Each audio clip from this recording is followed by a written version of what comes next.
Donnie and Dolly. The team is supported by ableauctions.ca. Closing your business? We can help. When we talk about Canuck defensemen with great shots, I was reminded about Adrian Aucoin. Of course, we mentioned Sammy Salo and Jocelyn Gavremont, Jeff Brown. Also, Jason Garrison. White Rock boy. People in the Delaney's OK Tire and Langley inbox remind us about that. Although it didn't exactly rack up goals. We got a couple of Yuri Slagers, who is Yuri Bubla's son. Oh, yes, that's a good point. But Yuri had a hard time keeping the puck down. Yeah. He's managed to score a lot of field goals. Speaking of field goals, Farhan is coming up next. He's in Hamilton for the Grey Cup. All of today's guests are brought to you by the Vancouver Giants, and we remind you that Barclay Parnetta is going to join us at 11 o'clock from the Giants. It's White Spot Legends Weekend at the LAC. Tomorrow, the Giants take on Prince George, 7 o'clock. Grant Fuhr will be part of a special pregame hot stove from 6 to 6:30 in the LEC Banquet Hall. Saturday, the G-Man face Lethbridge at 7 p.m. Bill Ranford will be part of a special pregame hot stove. You like those hot stoves, right? Oh, best things ever. From 6 to 6:30 in the LEC Banquet Hall. Sounds like Brooke will be the master of ceremonies there. Brooke Ward, our friend. Brooke Ward. Your tickets from either game get you into the Western Canada Collectibles Expo happening Friday to Sunday. Get all the details at VancouverGiants.com. That was a long read. We got time for Farhan? Farhan Lalji joining us now from Hamilton, from the TSN. He's in the hammer, as they call it, for Sunday's Grey Cup. How are you, sir? Is there a security guard anywhere nearby? You're going to have issues I'm actually in the security booth in the press box of Tim Hortons Field. So if they come and know that I'm here, I could get asked to leave. You never know. It could actually turn out that way, which would be unfortunate.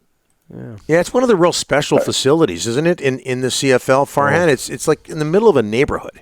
Yeah, absolutely. This place, and it's kind of got that Green Bay feel to it. That it is absolutely in a residential area. The old Mosaic, which was kind of not far from where it currently is, but it's had that feel a little bit. But yeah, this is definitely like that. Very unique setting and perfect size facility for the CFL, and they've got all the amenities, so it's a good place to watch a game. There's no doubt. It should be a fun week. We'll get back to football in a second. Canucks beat they come back twice to beat the Islanders 4-3 in overtime. You've been around. You're not as old as I am, but you've been around for a long, long time. Are you having a hard time buying in or believing in all this Canucks success? Yeah, I don't know that I'm having necessarily a hard time believing it. Like, this number is not sustainable, right? I think they're a very good team. I think they're being very well coached. I think there's a maturity that's happened there where a number of guys have, kind of come of age, and there's a realization that, look, this is our window and this is our time. And there's been some additional pieces that have been added to this team, whether it's a Pius Suter or an Ian Cole or what have you, or Casey DeSmith, right, that have been important parts to support the core players who are playing at a high level at the same time, right? So I think this is kind of what you dream about, right? If you're an organization or a fan base, there's going to be some regression, right? They're not going to win the West, but certainly when you look at this team now, they're absolutely going to be a playoff team. They are banking points at a large rate really quickly here, and they would really, really have to fall off a cliff to miss the playoffs at this stage, much like what we've seen in the past, where they've fallen off the cliff in the first month and they've had to really have an out-of-body experience to get into the playoffs, which they can't, right? Like, there's just too much ground to make up. I think there's too much ground to lose here, but just seeing all of these players play their best hockey at the same time, it's rare. Like, what did Jim Rutherford say at the beginning of all of this? A lot has to go right. Well, guess what, boys? A lot has gone right.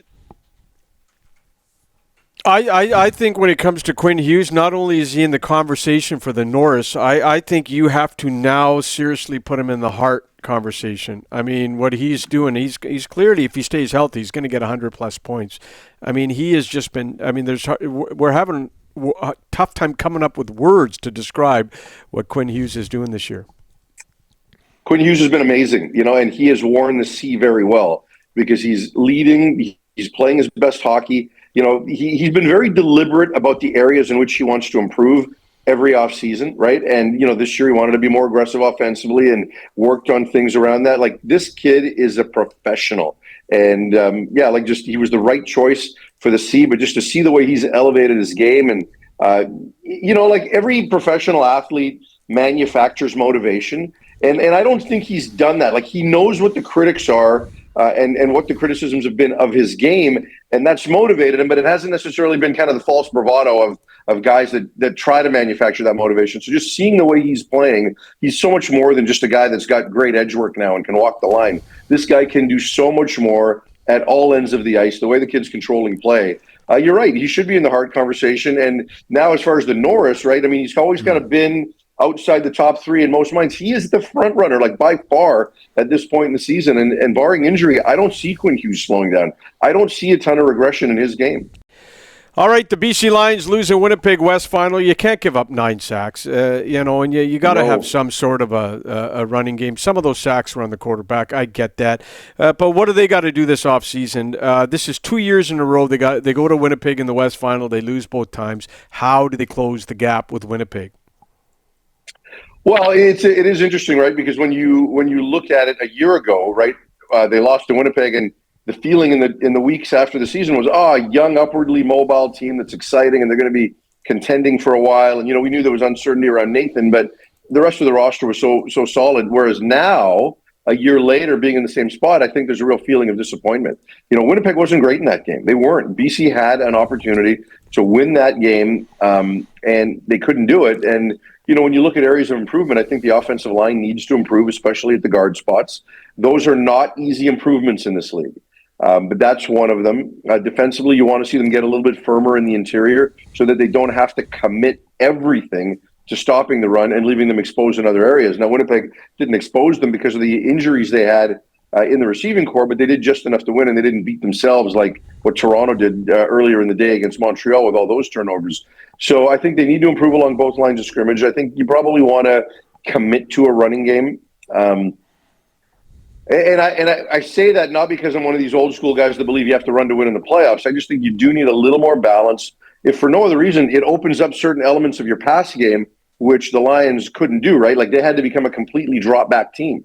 And that becomes difficult. And rarely do you see a team that's down by one score that still has to abandon the run because they never ran to begin with, right? So just the lack of balance, I think, is catching up to them a little bit. So those are the big areas they need to improve. But they're also going to have to make some unexpected decisions, because when you lose Keon Hatcher and TJ Lee, and in the case of a guy like Hatcher, who's still a young player, he might miss the entire season next year, and he's their best receiver. So you got some thinking to do about, if you want to address that area in the offseason as well. Okay, Alouettes versus the Bombers. Alouettes coming off that stunning upset in Toronto. What happens Sunday? Do the Alouettes have a chance to pull off a second straight stunner?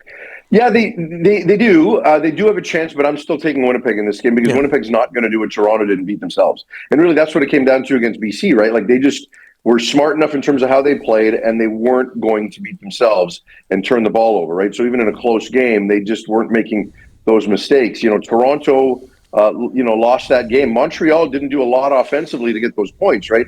They, 3 of their touchdowns came on different sides of the ball. And one of the touchdowns they did get offensively was because of a penalty and a field goal that gave them new life deep in Toronto's end, right? So I just don't think they're a dynamic enough passing team to win the game that way. So I think it's going to be a low-scoring game. They'll be in it right to the end, but I just don't see Winnipeg making the mistakes required for Montreal to win this game.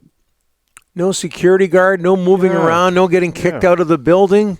Come on, Farhan, what's going on? I know. You guys got a lot of social media traction with that, right? Like, what did you tell me? Like 100,000 views? I think it's crazy. Yeah, it was crazy. So keep that in mind for next week. a little more movement would help. But this was great. All right. Just kidding. All right. right. Okay. Farhan, have a good time in Hamilton. You bet.